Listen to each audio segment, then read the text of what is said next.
In accordance with Standing Order 43, the time for members' statements has concluded. Questions without notice. The Leader of the Opposition.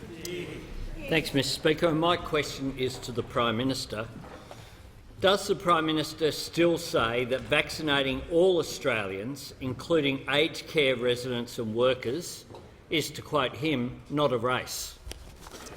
The Prime Minister has the call. Well, thank you, Mr Speaker. I thank the member for the question.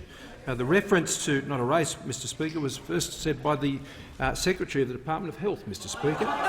Professor Brendan Murphy, on my left. Secretary of the Department of Health and the Chair of the Scientific and Technical Advisory Group on Immunisation, Mr Speaker, and I affirmed his remarks, Mr Speaker. And I affirmed his remarks.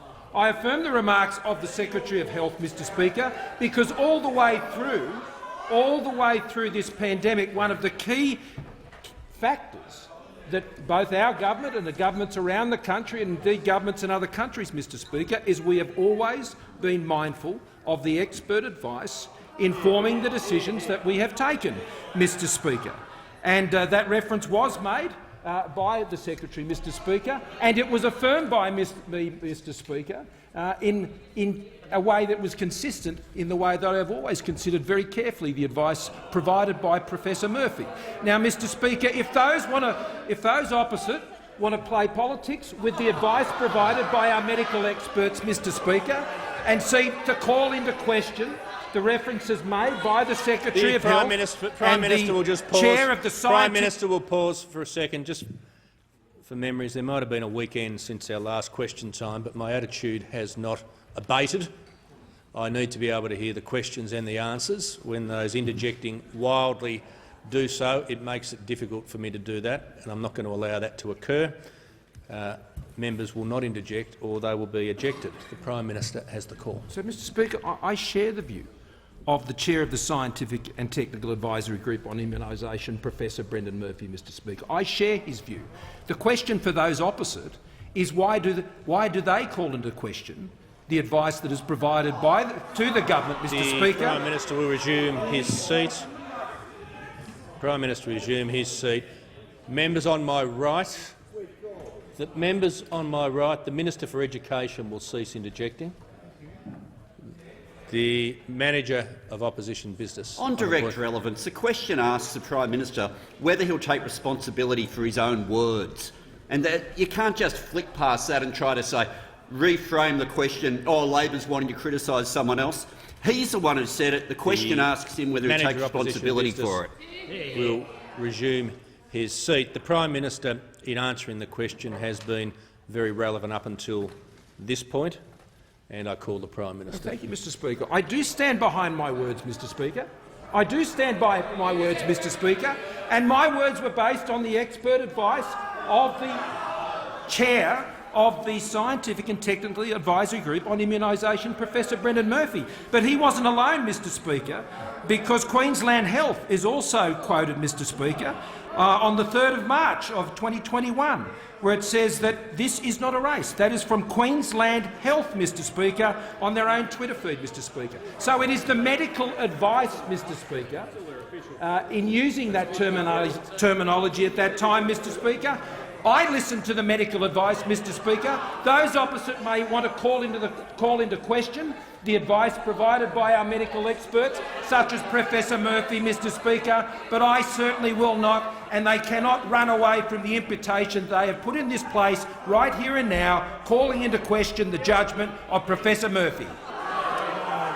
The Leader of the Opposition seeking to table the document. I am, Mr Speaker. A document with quotes from the 11th of March interview with Today Show by the Prime Minister saying it's not a race. From the 14th of March, doorstop in Castle Hill from the Prime Minister saying it's not a race.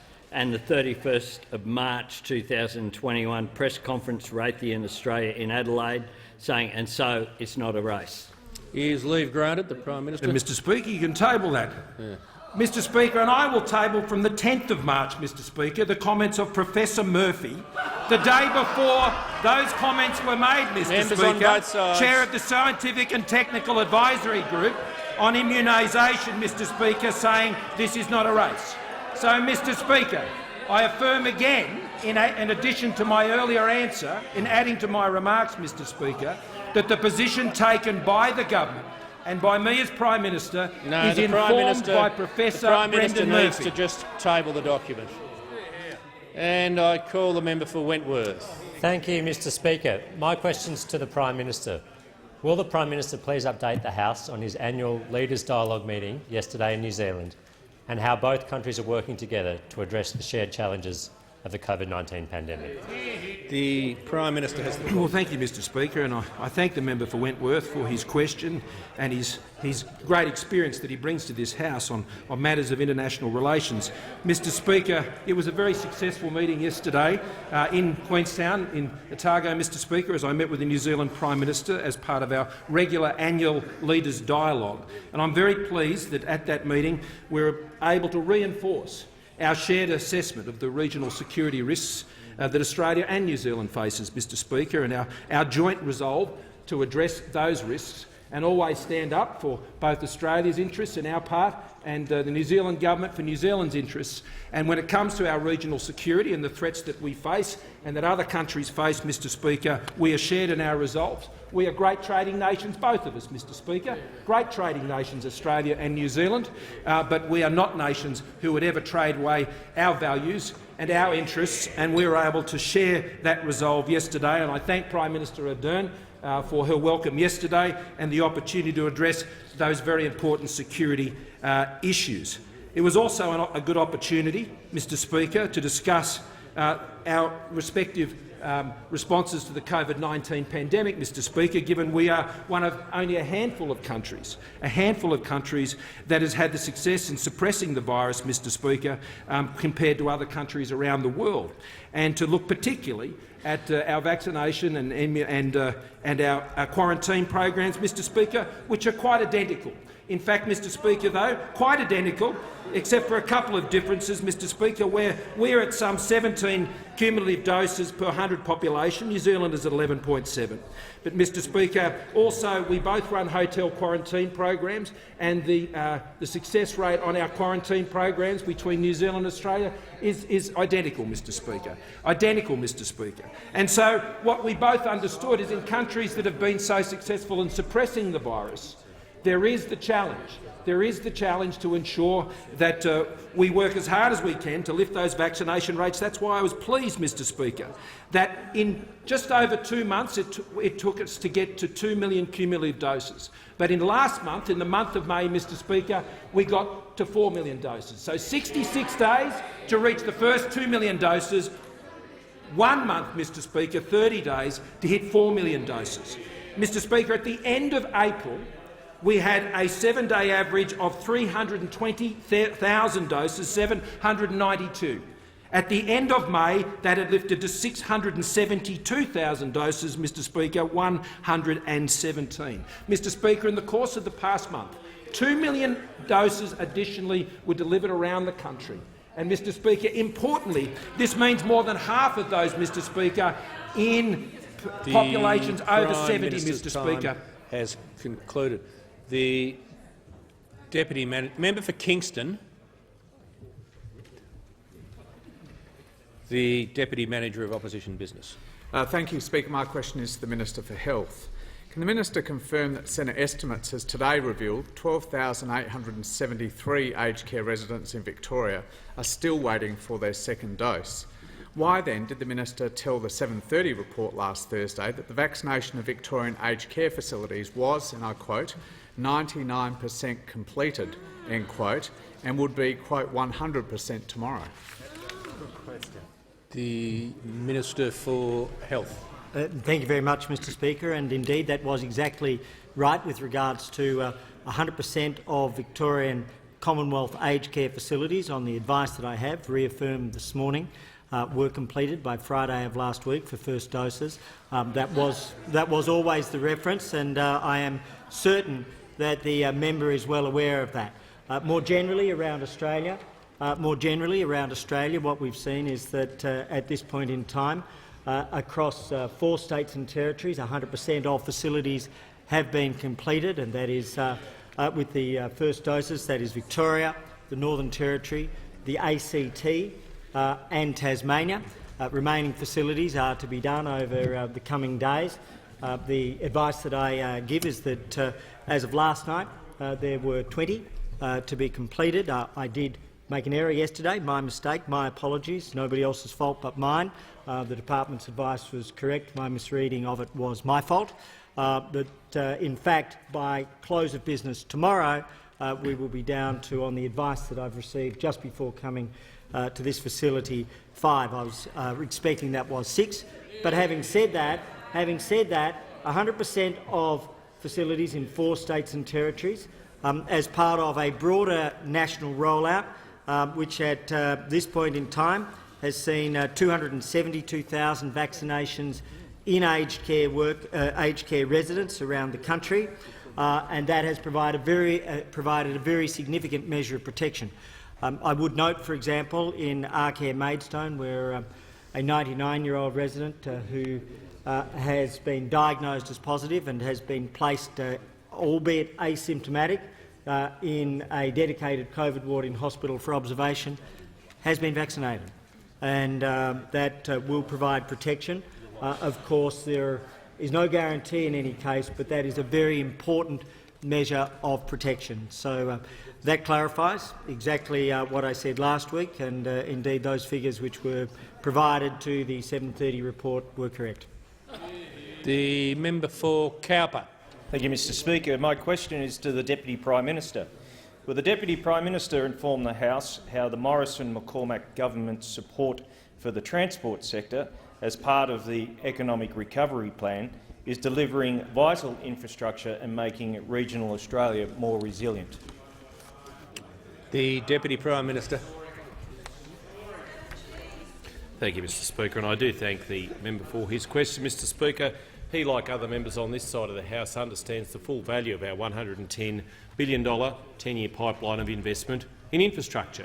It's helping through the COVID recovery, and whilst we're a long way from being out of it yet, the work sites around the nation, on our roads, on our bridges, indeed on our rail, on our airports, is making such a difference. The member for Cowper knows well what it particularly means for improved road safety on regional roads and the positive impact it has on regional communities such as the one he represents on the mid-north coast of New South Wales. He's a former police officer, he's a former solicitor, and he is chair of the Joint Select Committee on Road Safety. And he understands how new and improved infrastructure on our roads saves lives. It really does. The member would also be aware of the works being delivered under our $3 billion road safety package. Another $1 billion has gone into it in the May 11 budget. In the member's electorate of Cowper, works including new safety barriers, audio tactile line markings, new pedestrian crossings, rumble strips, shoulder ceilings. That's improving road usage for every person who is on those roads. Every parent's worst nightmare is the knock on their door by a first responder to say that a loved one is not coming home. And part of our local roads and community infrastructure package, part of our road safety program, is to avoid that at all possible. The 5 councils in Cowper have received $26.9 million towards the LRCI projects, and Mayor Peter Pinson of the Port Macquarie Hastings Council has welcomed that investment, her council receiving $8.9 million. She said our population is continuously growing, and we've seen more young working families move to our region in the last year.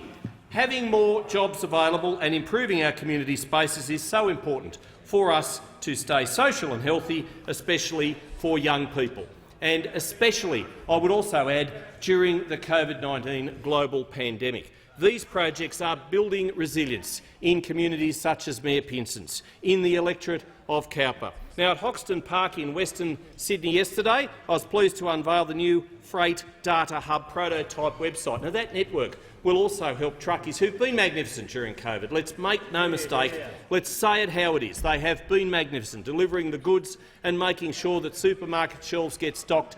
And whether it's in Cowper, whether it's right across the country, we owe truckies a debt of gratitude. And the heavy vehicle rest areas and their use is mapped as part of this hub, helping them to avoid congestion. It's part of a network that was very well received at that Western Sydney site yesterday, as it should be.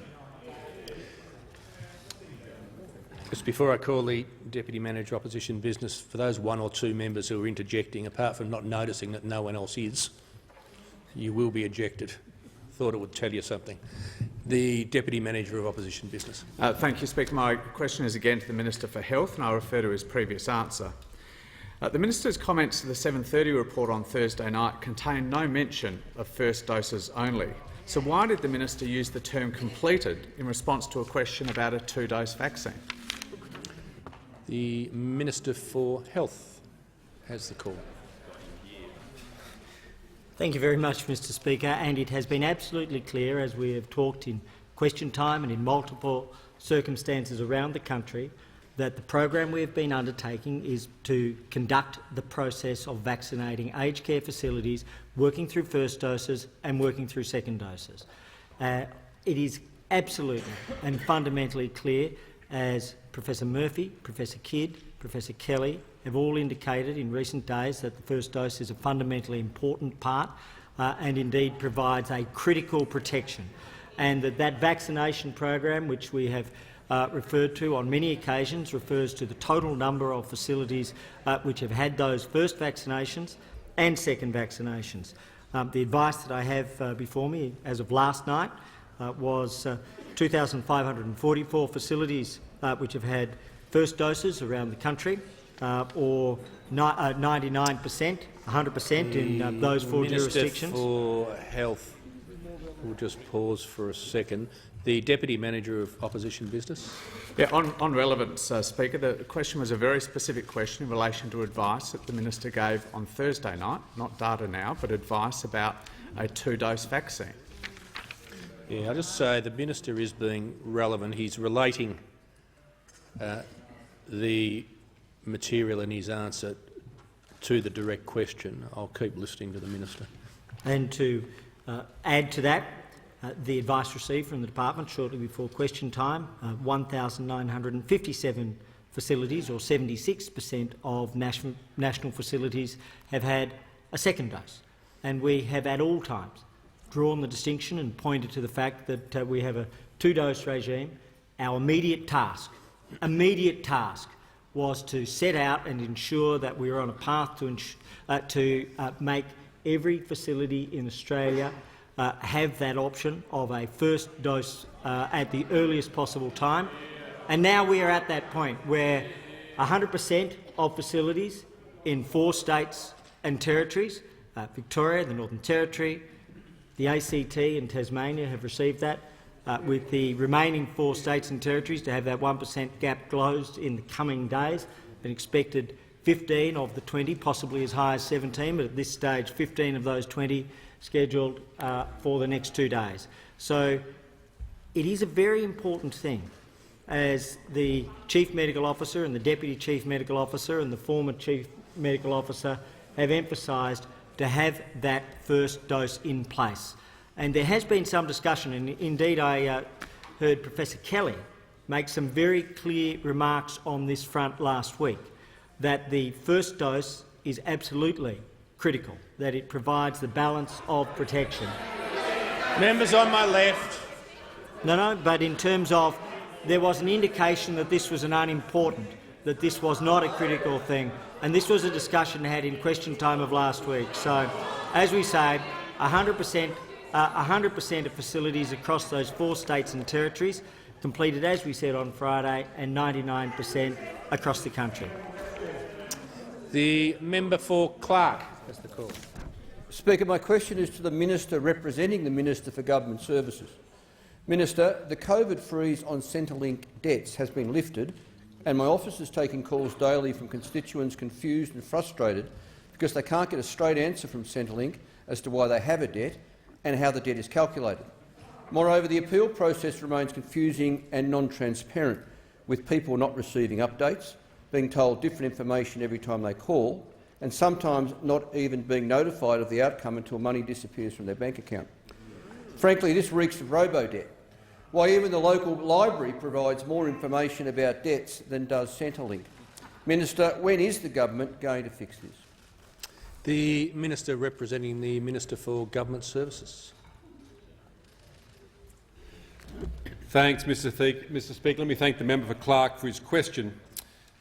The government's committed to a very strong social safety net, as are all members in this House. Services Australia will pay over $125 billion this year in support payments, and as at late May, 5.36 million Australians were in receipt of some payments. As the House is aware, we run a very targeted social welfare system, and with that comes complexity. This includes complex interactions between members' income and their assets, as well as how much they earn. And it's for these reasons a key obligation of our welfare system is for individuals to update the department on their circumstances if they change, to ensure that entitlements are accurately calculated. And the department, of course, has an obligation to undertake substantial compliance activity to ensure the right people get the right amount of money at the right time. Now, as the member has noted, debt raising was paused during the height of COVID and has recommenced from the 1st of February this year, because Services Australia has a lawful obligation to do so. From the 1st of February, the department has also included SMS notification on changes to repayments, repayment plans, as well as nudges in line with SMS or in line with MyGov messaging.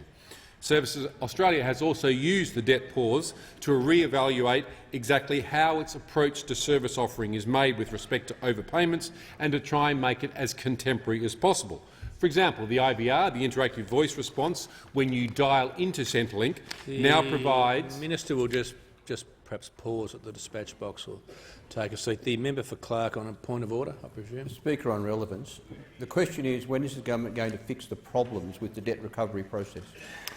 As I've said many times, when you take the entire time to ask that question rather than just asking it as you did, there's a lot of other material that the minister can refer to. So it's a regular point of order that's taken, but if you take the full 45 seconds, all of that preamble is relevant to the minister's answer. So I'll make that clear yet again.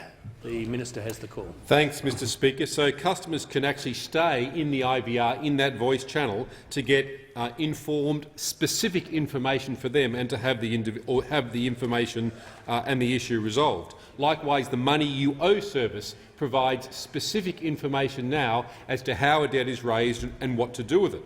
I've just taken the liberty, Mr. Speaker, to sign into MyGov, and I'll show the member simply into MyGov, down to favourites, and there's Money You Owe, to the menu, across to payments and claims, across to managed payments and Money You Owe. So the information is right there within 2 clicks for individuals to see. Over 2 million Australians are using that every single day. It is the largest authenticated platform in Australia, over 20 million users. So a user can see the debt that has arisen, how it's arisen and how they can move forward to deal with that. Furthermore, payment letters have been simplified to make the reason for overpayments and the next steps clearer. The government's also implementing changes to make it easier for customers to prevent overpayments in the first place, noticeably through the use of single-touch payroll. So I'd encourage the member to refer their citizens to those areas where substantial improvements have— And I call the member for Chisholm. Thank you, Mr. Speaker. My question is to the Treasurer. Will the Treasurer remind the House of the unprecedented scale of the Morrison government's economic support for Australian families and businesses, particularly in my electorate of Chisholm during the COVID-19 pandemic? The Treasurer has the call. Thank you, Mr. Speaker. Can I acknowledge the experience of the member for Chisholm before coming to this place as a speech pathologist, someone in small business, but also the significance of the election of the member for Chisholm to this place as the first Chinese-born member of this House, Mr. Speaker. Now, the member for Chisholm, like other members of this House, today have all Victorians in our thoughts. As Victorians, more than 6 million of them are now enduring a 4th lockdown. And it's a painful reminder that the pandemic is still with us. A pandemic that saw Treasury last year fear that the unemployment rate could reach as high as 15%, that GDP could contract by as much as 20% or more, and that saw 1.3 million Australians either lose their jobs or saw their working hours reduced to zero. Now, the Morrison government responded with an unprecedented amount of economic support, direct economic support, including in measures in this year's budget of $291 billion. That's more than twice what all the states and territories have committed combined. JobSeeker, JobKeeper, Home Builder, the cash flow boost, $750 payments to millions of pensioners, veterans and carers have helped strengthen the economy. In the member for Chisholm's electorate, more than 30,000 people were able to get a JobKeeper payment. In the member for Chisholm's electorate, more than 6,000 businesses were able to access the cash flow boost.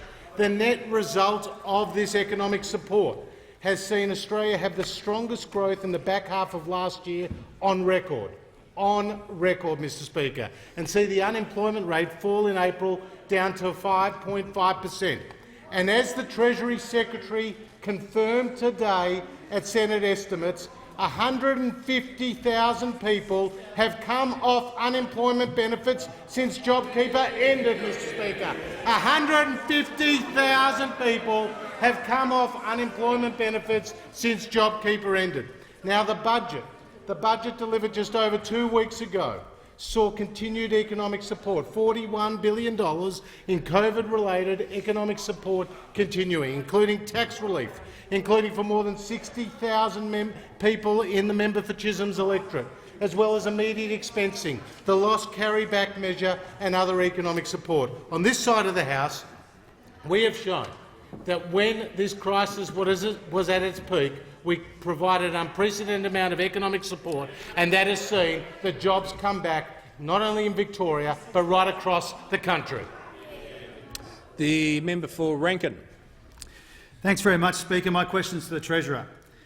Victorians wouldn't be locked down today if it wasn't for the Morrison government's failures on vaccines and quarantine. The member for Rankin will pause. Why Members has on my Treasurer... right. Member for Rankin will pause. Members on my right. Members will cease interjecting.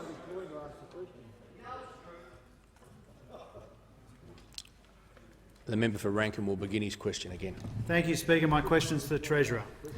Victorians wouldn't be locked down today if it wasn't for the Morrison government's failures on vaccines and quarantine. Why has this Treasurer refused to provide any additional support to small businesses and workers hardest hit by these failures? What kind of Victorian abandons Victorians in their hour of need? Members on my left. The Treasurer has the floor. This Treasurer, this Prime Minister, this government has provided more support to Victoria than any previous government, Mr Speaker. More support than any previous government. Now, I know the member for Rankin's maths aren't too good. The member for Burt will leave. I know the member for Rankin's maths aren't too good. He's been doing the numbers for some time, and he still can't even get to 2, Mr Speaker. He still can't even get to 2. But the reality is the Morrison government has provided more than $45 billion already to families and businesses across Victoria. Now, the State Treasurer in Victoria has confirmed that the state government has delivered $13 billion. So that is less than a third. The member for Lawler will leave understanding order 94A. It is less than a third what we at the federal level have already delivered. Now, the people of Victoria have received on a per capita basis more from the Morrison government over the course of COVID than any other state or territory, Mr Speaker, more than any other state or territory. And we have provided more than $28 billion of JobKeeper payments to the people of Victoria. We have supported around $9 billion of cash flow boost payments to the people of Victoria. We have provided around $5 billion in JobSeeker coronavirus supplement payments to the people of Victoria, around $3 billion, Mr Speaker, in direct payments to veterans, to carers, to pensioners across Victoria. And I remind the honourable member that Victoria is not the only state that has gone into lockdown after the end of JobKeeper. His own state, in Queensland, in Brisbane, saw stay-at-home orders in late March, early April.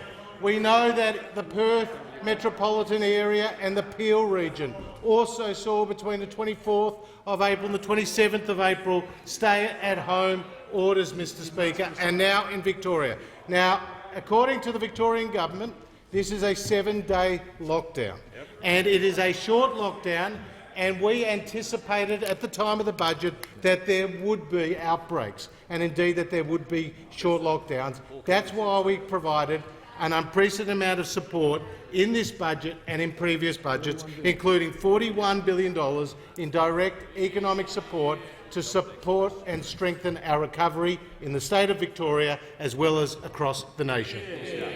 The member for Higgins. Thank you, Mr Speaker. My question is to the Minister for Health and Aged Care. Will the Minister please provide an update to the House on the current COVID situation in Victoria and what actions the Morrison government is taking to assist? The Minister for Health and Aged Care. Thank you very much, Mr Speaker, and I want to thank the member for Higgins for her question and for her work. I also want to thank all of those in Victoria who have come forward now in record numbers for vaccination. In the last 24 hours, there were 40,389 vaccines administered in Victoria, and that has contributed to a record figure for Monday for Australia, 119,139 vaccinations in the last 24 hours, which comes on top of a record week of 630,000 vaccinations in the 7 days to Sunday. So these are important steps forward in Australia. Victorians are stepping forward, but Australians everywhere are stepping forward. But we also know that Victoria is facing difficult challenges. At this point, the advice I have is that they have had 54 active cases in Victoria. We know that we can manage challenges. New South Wales, for example, had over 200 active cases in a one-month period from 16th of December to 16th of January and was able to manage and contain those numbers of cases. Victoria is doing a very good and important job. The Commonwealth has stepped in with 130,000 additional vaccines.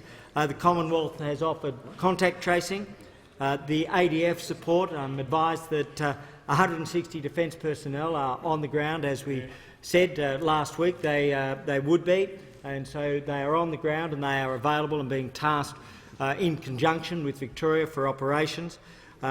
We have activated asymptomatic testing from the Commonwealth respiratory clinics.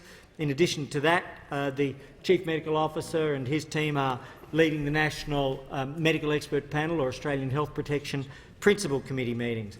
The Commonwealth Medical Officer declared a hotspot on the 27th of May, which was in concert with the Victorian government's announcement of restrictions there, and that includes, as a result, provision of PPE from the National Medical Scheme, and in line with the advice of the AHPPC of the 9th of November of last year and tabled at the National Cabinet on the 13th of November of last year. That also leads to the single-site workforce payments in Victoria system, which was, as I say, endorsed by the AHPPC last year and tabled at the National Cabinet.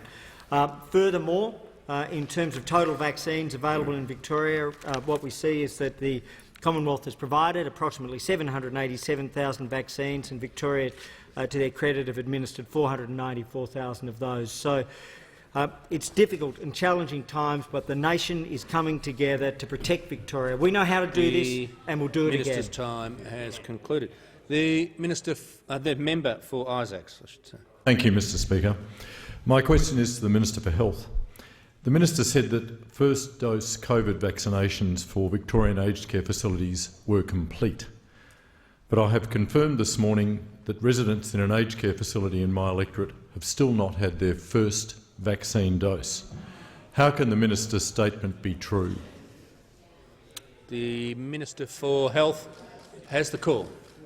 Thank you very much, Mr Speaker, and I would be happy to receive the details of the facility, because I have confirmed on multiple occasions with my department that all Commonwealth facilities have been complete. We did have drawn to our attention one facility which was misidentified as a Commonwealth facility, which in fact is under the responsibility of the Victorian government. I don't know if that is the facility, as the member has not named it, but the department has reaffirmed in advice to Senate estimates today that all Commonwealth facilities have been completed, including Jewish Care House, which was raised by the member for Macnamara last week, and that was completed as we said it would be. And so I am aware that one case was raised on a television program last night.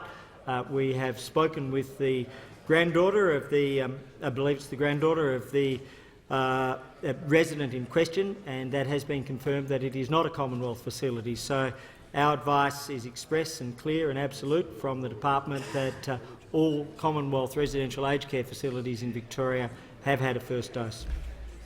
The member for Goldstein. Thank you, Speaker. Speaker, my question is to the Minister for Employment, Workforce Skills, Small and Family Business, representing the Minister for Government Services. Will the Minister please update the House on how the Morrison government continues to support Australians affected by COVID-19, including people in the great state of Victoria? The Minister representing the Minister for Government Services.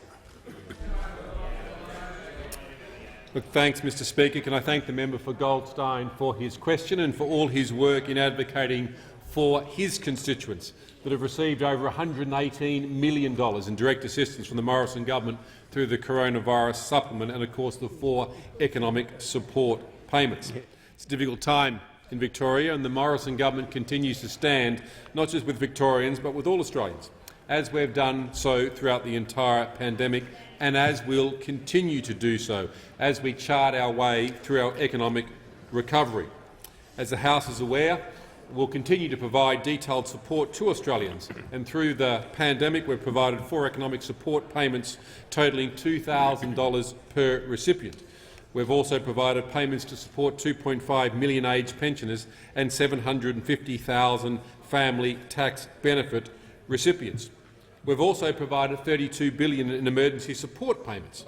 On top of that, as the Treasurer has outlined, there's been $28.1 billion in JobKeeper payments to specific Victorians. Over 300,000 entities and over 1 million Victorians have benefited. Likewise, $9 billion has gone to Victorians in the cash flow boost, and $5.1 billion has been paid in the coronavirus supplement. On specific issues when it comes to mutual obligation requirements, all Victorians should be aware that the Morrison government has removed mutual obligations for Victorians impacted by the COVID shutdown. Mutual obligation requirements for job seekers in Victoria have been paused until the 7th of June this year. During this period, job seekers will not incur any payment suspensions or financial penalties if they don't meet their mutual obligations. Likewise, the Pandemic Leave Disaster Payment is providing support to Victorians who are unable to earn an income because they've been directed to self-isolate or quarantine, or people who are caring for someone who has COVID-19. From the 17th or 27th of May, there's been 1,700 calls that have come from Victorians, and $472,000 has been paid. It's a lump sum of $1,500 for a 14-day period to people who are at home due to the circuit breaker lockdown. I'd remind all members to inform their Victorian constituents the easiest way is to call 180-2266. 180-2266. Likewise, people who are currently receiving an income support payment or who get ab-study living allowance may be eligible for a crisis payment if they've been directed to self-isolate or quarantine. Again, it's a one-off payment equal to the maximum basic rate. From the 27th of May, 9,682 Victorians have claimed that, and I'd encourage all members to continue to appraise their constituents of the great support that's available. And I now call the member for Hotham. Thank you, Speaker. My question is to the Minister for Health. The government announced that aged care residents would be fully vaccinated by Easter.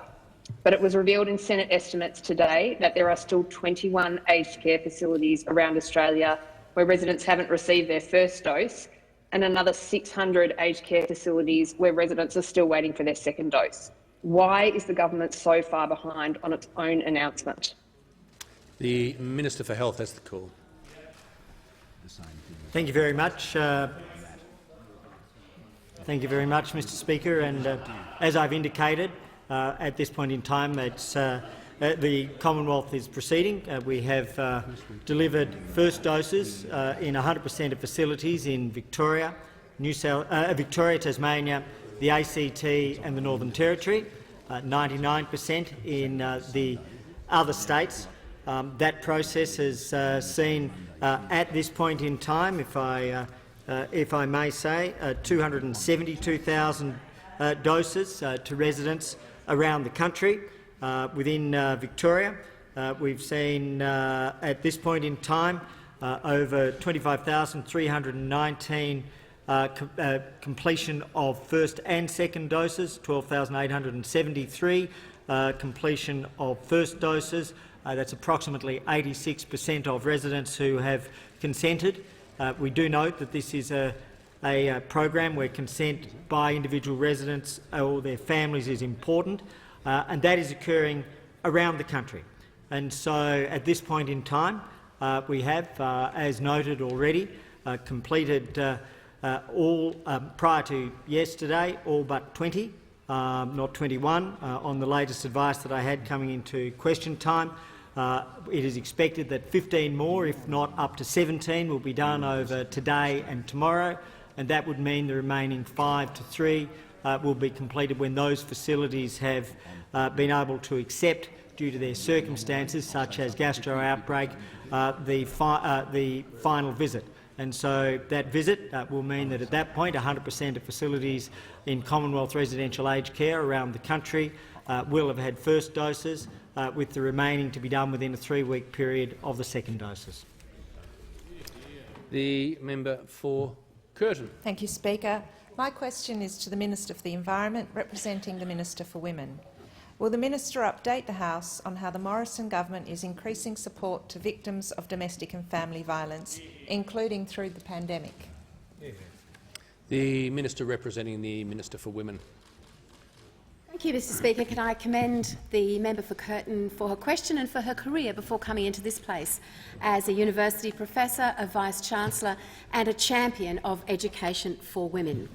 The Morrison government is committed to addressing all forms of family, domestic and sexual violence, a goal I know we share with all members in this place. Through the budget, we've committed $1.1 billion to addressing women's safety, the largest ever commitment by a Commonwealth government, and a down payment on the next national plan for reducing violence against women and their children. Part of this budget was $146 million over 2 years to support women to leave a violent relationship through a new payment, the Escaping Violence payment, one-off and up to $5,000 per person. Now, Mr Speaker, this budget measure is critical to support women leaving a violent situation and help them get back on their feet. It will provide immediate financial assistance because we know that financial insecurity is a key barrier to women leaving a violent relationship and one of the reasons why women return to an abusive partner. And research does show it often takes a woman several attempts to leave a relationship permanently. In 2017, it was reported 64% of women had experienced violence by a previous partner and left and returned at least once. This is a critical period when a woman's safety is at its lowest. As women attest, you lose your identity, you believe the lies you're told, you're isolated, you question whether you can even live an independent life, and you need immediate help and support. Importantly, this payment won't be a social security payment, it won't be means tested, it won't affect any Centrelink payments an individual may already be receiving, and it won't count as income for tax purposes. It's estimated the Escaping Violence payment will help 12,000 people annually. It will be able to be complemented with the DV stream of the no-interest loan scheme, up to $2,000, and provide women with additional financial assistance, again on top of any social security payments. Mr Speaker, we've listened to calls for further funding on top of the government's $130 million investment under the existing national partnership during COVID. We've committed an additional $260 million over 2 years to help state and territory governments support their frontline domestic, family and sexual violence services. And there's also another $340 million previously committed under the 4th Action Plan that's concluding. The Morrison government's sound economic position allows us to, of course, deliver jobs and guarantee essential services, but also to make sure that we support women when they are at their most vulnerable and invest carefully in their safety. The Leader of the Opposition. Thanks, Mr Speaker. My question is to the Prime Minister, and I refer to the fact that just 15% of aged care workers have been fully vaccinated, even though the government announced that aged care workers would be fully vaccinated by Easter. In April, the government announced that it would establish 13 dedicated pop-up clinics to vaccinate aged care workers by the end of May. It's now June, but only 3 are operating. How many of those clinics are operating in Victoria today? The Prime Minister has the call. Thank you, Mr Speaker. On workforce vaccination, some 72,707 vaccinations of staff and non-residents has been completed through the Commonwealth's InReach service.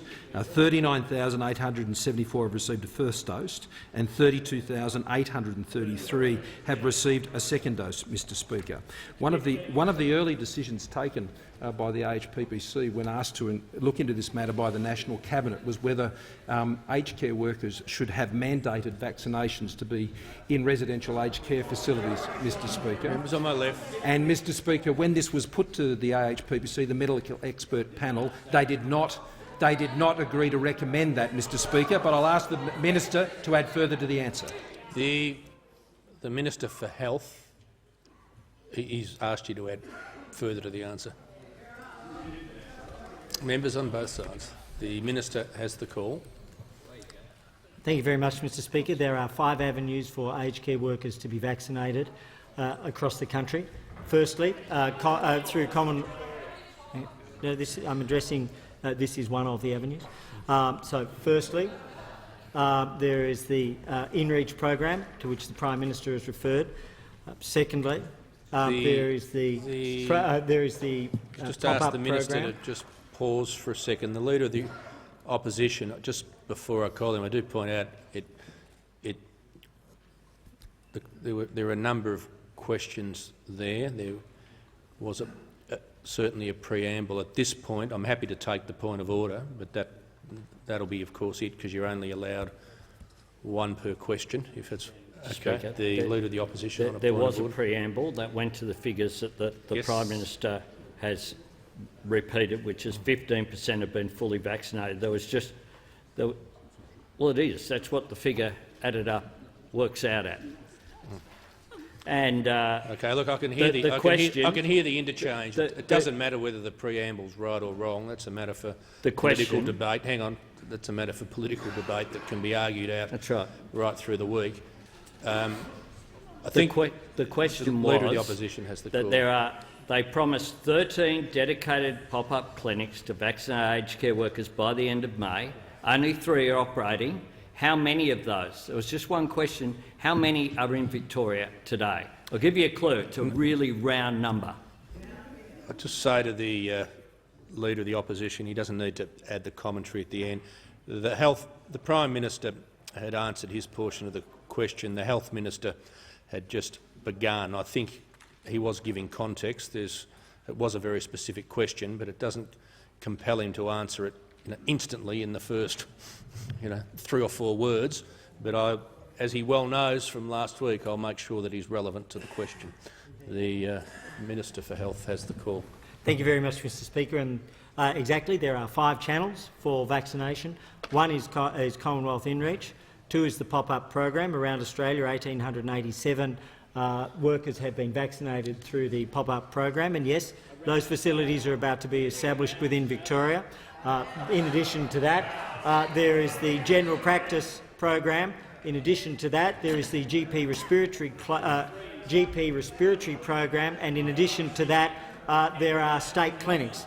and in particular state clinics are providing priority to aged care workers, which serves the same purpose within the Victorian context as a pop-up in another context. The member for Herbert. Thank you, Mr Speaker. My question is to the Minister for Defence. Will the Minister please inform the House on the significant investment the Morrison government is making through our plan to secure our recovery and build a safer, more secure Australia and region? The Minister for Defence has the call. Thank you very much, Mr Speaker. I want to thank the honourable member for his question. We had a great visit recently to Laverack Barracks, and there's obviously a great deal of respect among the troops there for the honourable member, and he provides them with great representation in Townsville. So, Mr Speaker, I thank him for that service. Mr Speaker, obviously the government has made a number of significant investment decisions, $270 billion over this decade to provide support to capacity building within the Australian Defence Force. Very significant acquisitions, and they're required, Mr Speaker. We do live in an uncertain part of the world, and we do need to make sure that we keep Australia safe and secure, not just now but into the decades ahead. And, Mr Speaker, we have provided $15 billion over 10 years into Defence's cyber and information warfare capabilities. And in March, the government announced we will accelerate the creation of a $1 billion sovereign-guided weapons enterprise, boosting skilled jobs and helping secure Australia's sovereign defence capabilities. Mr Speaker, this is a cutting-edge technology and investment, and it is important for us to acquire those skills and those assets to keep Australia safe. The manufacture and supply of those weapons in Australia will enhance operational capacity and ensure supply chain security. And, Mr Speaker, we will do whatever it takes to support the men and women of the Australian Defence Force. Now, we put that $270 billion in. We know that when Labor was in government, they took $18 billion out from defence, Mr Speaker. And that's unfortunate because we do face, Mr Speaker, uncertain times, and we do need to make sure that we can invest properly into defence. Mr Speaker, I'm incredibly supportive of the work of Australian Defence Force, and I want to inform the House on the 14th and 15th of May, HMAS ANZAC, in partnership with AMSA and the Department of Home Affairs, rescued 20 Indonesian fishermen in distress 670 nautical miles northwest of Perth. 2 P-8s and a C-130 Hercules aircraft were also involved in the search. The rescue of all 20 Indonesian fishermen from their stricken vessel in the southern Indian Ocean was a very fortunate outcome. It was a perilous position that they were in, and Australia is incredibly proud of what we've been able to achieve, and I know that Indonesia was very grateful for the support that we provided to them, Mr Speaker. Domestically, of course, we've got another 160 members of the Australian Defence Force, some of our finest in uniform, going to Victoria to provide support to the Victorian government to help people get through this period. We want to make sure that we can provide whatever support to Victorian Health, to Victoria Police, and the Australian Defence Force has demonstrated over the course of this year and back that we have provided support at every turn to the Australian people. Has concluded, and I call the member for Cooper. The Prime Minister. Why did the government end its program to stop aged care staff working across multiple facilities in November last year before a single Australian had been vaccinated? The Minister for Health. Thank you very much, Mr Speaker, and I'm actually pleased to receive this question, and in particular to address the advice of the Australian Health Protection Principal Committee. This was considered, the single-site worker program was considered by the Principal Medical Expert Panel of Australia on the 9th of November, and it was tabled in the National Cabinet on the 13th of November 2020. And if I may, I'll turn exactly to the words within the updated National COVID-19 Aged Care Plan adopted by the AHPPC and tabled at the National Cabinet on single-site workforce arrangements. The collective view of the Chief Health Officers of Australia and the plan, single-site workforce arrangements are a useful tool in mitigating the risk of COVID-19 being unintentionally transmitted across aged care facilities. It is acknowledging that single-site arrangements are complex and should not be required where there is a low risk of COVID-19. It is important that the sector and government are prepared to implement single-site arrangements quickly where required, and the design of single-site arrangements needs to consider employment relations and workforce protections, workforce capacity and coverage in terms of sectors. That was the nationally agreed aged care plan that was adopted by AHPPC, that was tabled, and the actions that were taken were precisely in line. The same single-site workforce arrangements were triggered by the Commonwealth Chief Medical Officer on Thursday of last week when he declared a Commonwealth hotspot, precisely in line with the agreement across all states and territories. I would note that the Health Services Union took an aged care provider to the Fair Work Commission in last year in March and was successful in that case against an aged care provider which had themselves wanted to implement a single worker policy. So it was not supported by the union. And I would also note, in relation to that, one of the other things which is being to add two things to earlier answers. Of course, there are 50 roving pop-up clinics which are being delivered directly into facilities this week. The Victorian model is different to the New South Wales. So not one or two, but there are 50 roving models which are being delivered directly as in-reach for aged care workers into facilities as well as for residents. And in addition to that, I would note that the question was raised by the member for Isaacs. I believe he's referring to the facility Granville Mentone. That is not a Commonwealth residential aged care facility. It is due to be done by the Victorian government. The member for Lindsay. Thank you, Mr Speaker. My question is to the Minister for Home Affairs. Will the Minister please update the House on how the Morrison government is driving our economic recovery and creating a stronger Australia by taking action to combat organised criminal gangs and keep Australians safe? The Minister for Home Affairs. Well, thank you, Mr Speaker, and I thank the member for her question. Mr Speaker, the Morrison government knows that the safety and security of our families and communities is central to what makes Australia great. That's why we've maintained our strong borders, which has kept Australians safe and secure during this pandemic.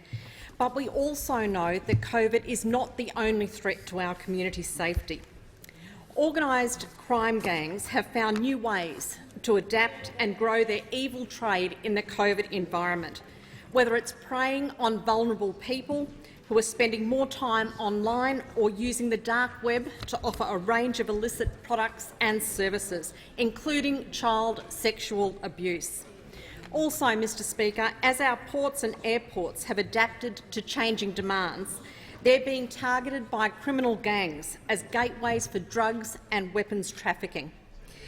Drugs and weapons that can only end up on our streets, making them less safe for mums, for dads, for kids, for grandparents and, of course, for all of our individuals right through our Australian society. Mr Speaker, that is not the Australian way and not something that we will tolerate under our watch. And that's why we're tackling organised crime and unlawful gangs across all our national security agencies, including through the specialised National Task Force Morpheus, which targets the highest risk outlaw motorcycle gangs. And it's also why we're delivering funding boosts in the budget of almost $52 million for the Australian Criminal Intelligence Commission and almost $60 million for the Australian Federal Police. And, Mr Speaker, we're getting results. And listen to those opposite, Mr Speaker. They just can't help themselves. They just have to start interjecting as soon as we start talking about making sure that Members we are— on my left. As soon as we are starting to make the point that this government is absolutely committed to keeping our communities safe, the interjections start from those opposite. So that is a very good indication of the softness that those opposite have on crime and how the Morrison government has always had the strength to stand up to outlaw motorcycle gangs, to stand up to criminals in our community. And we will not be taking a backward step, because we know that during COVID that activity has not stopped, and there have been many opportunities for those that engage in that illicit conduct to actually escalate the work that they are doing in our communities. And I would encourage those opposite to start having a good look around themselves and to make sure that they are standing up. The Minister will pause for a second. Member for Isaacs will cease interjecting. I'm going to say to the Minister, I heard one or two interjections that I couldn't decipher, and the response to that has now caused a wave of interjections. She was asked a very specific question. We have instances where ministers say they'll take the interjection. Can I say they have no right to take the interjection? If anyone's going to intervene, I will, and there's not an opportunity to give those on the other side a character assessment. You weren't asked about that because it's not within the standing orders. Okay. Thank you, Mr Speaker. The Deputy Manager of Opposition Business. Thank you, Speaker. My question is to the Prime Minister. This morning, the Aged Care Minister was asked if the government was responsible for the vaccine rollout in aged care, yes or no. The Minister replied, well, it's not a yes or no answer. So I asked the Prime Minister, is the government responsible for the vaccine rollout in aged care? The Prime Minister has the call. Well, thank you, Mr Speaker. The government is indeed responsible for the national vaccination strategy, Mr Speaker, right across the country. And we're doing that in partnership with states and territories. Of course we are, Mr Speaker, general practitioners and a whole range of others who are supporting these efforts, Mr Speaker, in hospitals and elsewhere. The national vaccination strategy was brought together by Professor Brendan Murphy, who chairs the Scientific Advisory Group on Immunisations. That national strategy was pulled together, which includes for aged care, Mr Speaker, and that was taken to the Federal Cabinet and endorsed, and it was taken to the National Cabinet and endorsed, and all the roles and responsibilities that all the various levels of government have in delivering that vaccination program, Mr Speaker. And that's why I'm pleased, Mr Speaker, that yesterday again, Mr Speaker, we saw over 100,000 people get vaccinated in this country. In the course of May, Mr Speaker, more than 2 million Australians were vaccinated. Now, Mr Speaker, at the end of last month, since the end of last month, Mr Speaker, the weekly vaccinations have doubled. And that followed, Mr Speaker, the intervention that was undertaken by myself as Chair of the National Cabinet, bringing the states and territories together. And since we put in place that additional plan which addressed the challenges faced by the ATAGI advice on AstraZeneca and the challenges on supply of vaccines, Mr Speaker, we put that plan in place together, we worked together, and the vaccination rate doubled within a month, Mr Speaker.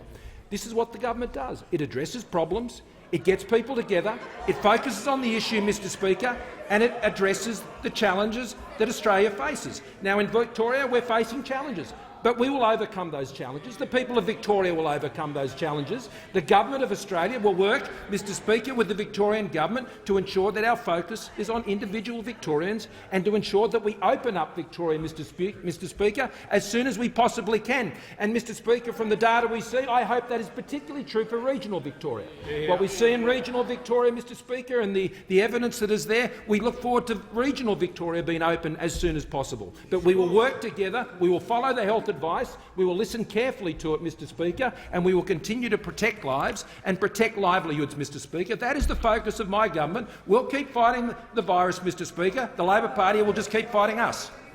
The member for Robertson. Thank you, Mr Speaker, and my question is to the Minister for Energy and Emissions Reduction. Will the Minister update the House on how the Morrison government is securing the affordable, reliable energy Australian families and businesses rely on, while at the same time reducing emissions? The Minister for Energy and Emissions Reduction. Well, thank you, Mr Speaker, and I thank the member for Robertson for her question and for her steadfast commitment to affordable, reliable energy as we bring down her emissions across her electorate. And, Mr Speaker, the member for Robertson has always believed in the transformative power of technology and research, Mr Speaker, and that's why she supports and has advocated for the Central Coast Research Institute, Mr Speaker, which is very much something that she has led the development on. Now, Mr Speaker, she knows that it's through technology that we deliver affordable, reliable energy, Mr Speaker, and we do that whilst bringing down emissions, and our plan is working. Our plan is working. We've seen an 11% reduction in electricity prices in the last year alone. We've seen 9 consecutive quarters of electricity price reductions, Mr Speaker, but we need to continue to drive down pressure on prices, Mr Speaker, and that's why when Liddell closes in 2023, we will see Energy Australia invest in a gas generator in the Illawarra, and Snowy, with our support, invest in a gas generator at Kurri Kurri, 660 megawatts, Mr Speaker, and that project will create 1,800 direct and indirect jobs, Mr Speaker, alongside supporting the jobs of customers in critical industries like the aluminium smelting industry, the Tomago smelter, Mr Speaker, in particular. We're also delivering the essential energy infrastructure that's needed to bring down prices and to keep the lights on, like the South Australia and New South Wales Interconnect, Mr Speaker, $295 million supported by the Clean Energy Finance Corporation, and that'll keep the lights on. That'll keep the lights on, Mr Speaker, put pressure on prices and create 1,700 jobs during construction. 1,700 jobs during construction, Mr Speaker, and we're doing all of this whilst we put downward pressure on emissions. Now, the latest data that we published yesterday on emissions reduction, we saw emissions drop to the lowest level on record. 20% below the 2005 baseline, 20% down, Mr Speaker, on target to meet and beat our 2030 targets, Mr Speaker, at the same time as countries like New Zealand and Canada have seen their emissions barely budge, Mr Speaker. We are 20% down. Now, we're continuing to drive investment in technology, clean energy technologies, $20 billion from the Commonwealth, total investment of $80 billion, 160,000 jobs from these investments, Mr Speaker. Our technology-first approach will see Australia meeting and beating our emissions targets and driving jobs and investment exports at the same time. The Leader of the Opposition. Thanks, Mr Speaker. My question is to the Prime Minister. This morning, the Aged Care Minister again said he was comfortable with the pace of the vaccine rollout in aged care. Is the Prime Minister comfortable with the pace of his vaccine rollout in aged care? The Prime Minister has the call. Well, thank you, Mr Speaker. We want to keep rolling out the vaccination program, Mr Speaker, as quickly and as safely and as efficiently as possible. And that's why, Mr Speaker, it is a good thing that, particularly for those aged over 70, that we have got 53.65% of the population aged over 70, Mr Speaker, having received their first dose. Now, that compares in New Zealand, Mr Speaker, to 13.56%. Now, Mr Speaker, a key part of our vaccination strategy, which I referred to in my earlier answer, Mr Speaker, has been to focus on those particular populations that are most vulnerable, and that is those who are in residential aged care facilities, Mr Speaker. And the coverage of those residential aged care facilities, Mr Speaker, has been significant. Particularly as we go into the winter months, Mr Speaker, and the coverage of all those facilities on their first doses, Mr Speaker, and we now must move quickly to ensure the balance of those doses are provided and the second dose to those in residential aged care facilities. But as we look around the world, and we look particularly at countries like ours who have been successful in suppressing the virus, and where the context for rolling out the vaccine, Mr Speaker, a similar situation, be it in South Korea or Japan or countries such as that where the virus has been suppressed, Australia and New Zealand equally suppressed, and we can point to a vaccination rate, particularly for over 70s, which is many times that of like countries. So, Mr Speaker, there is much more to do, and we remain very focused on protecting the most vulnerable in our community as part of a national vaccination strategy, which in the past month, Mr Speaker, has seen us go from 320,792 vaccines a week to 672,000 vaccinations a week. In 1 month, a doubling of the total number of vaccinations conducted every week, Mr Speaker. This is where our vaccination program is heading, and that's to the great support and advantage of Australia. The member for Barker. Thank you, Mr Speaker. Mr Speaker, my question is to the Minister for Agriculture, Drought and Emergency Management. Will the minister outline how the Morrison government's sustained investment in biosecurity ensures Australia has one of the most robust and effective biosecurity systems in the world, ensuring primary producers can maintain their production levels and attain premiums for their product in international markets? The Minister for Agriculture. Well, thank you, Mr Speaker, and I thank the member for his question and his interest in biosecurity, an important pillar in supporting not just the $66 billion industry that is agriculture in Australia, but also protecting the over 300,000 jobs associated with agriculture. And that's why it forms part of our 7 pillars within our Ag 2030 plan, supporting agriculture's ambitious goal for $100 billion by 2030. And that's why we backed it with cold hard cash, not only in the October budget with over $800 million committed in the forwards in the October budget, but only in last month an additional $400 million to support and to beef up biosecurity to meet the evolving threats that are facing up to Australian agriculture. And that's the $30 million of that is around eradication of pests, real eradication, getting rid of wild dogs and pigs and deers, but now also putting new boots on the ground, paws on the ground and technology. We're investing in 89 new jobs in the front line of securing Australia's biosecurity. 20 new scientists to be able to give real-time scientific data so that we can make real-time decisions about how we can eradicate a pest or disease that gets into this country. And also scholarships for the next generation that want to be part of the biosecurity story here in Australia. But investing now also in the next stage of biosecurity defence in technology. 3D X-ray technology devised right here in Australia. 3D X-ray using artificial intelligence, algorithms that Australians have devised to be able to go through the over 144 million parcels that go through Australia Post every year. Now also through our airports to go over the bags to make sure that we can detect in organic manner, plant, animal, but even any animal, a live animal that may be there. And yesterday we announced a partnership, a world-first partnership with New Zealand, where they will adopt this technology in New Zealand. For those passengers that are coming from New Zealand to Australia, that we will use that 3D X-ray to scan those bags and we will know what's in those bags before they hit Australia, and we can deploy the resources we need in real time to make sure that we can understand what's in those bags. That partnership will be extended around the world with other trading partners to make sure that we can reduce the threats of biosecurity into this country. But we're complementing that also with new penalties for those that want to flout biosecurity laws in this country. We've taken on-the-spot fines for those that don't declare from $444 to $2,664.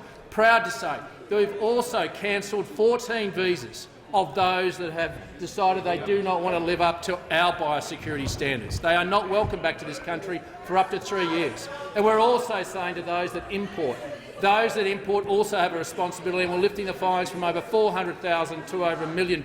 We are saying to those Australians in agriculture that biosecurity will underpin our future. Has concluded. The Prime Minister. Thank you, Mr Speaker. I ask that further questions be placed on the notice paper, and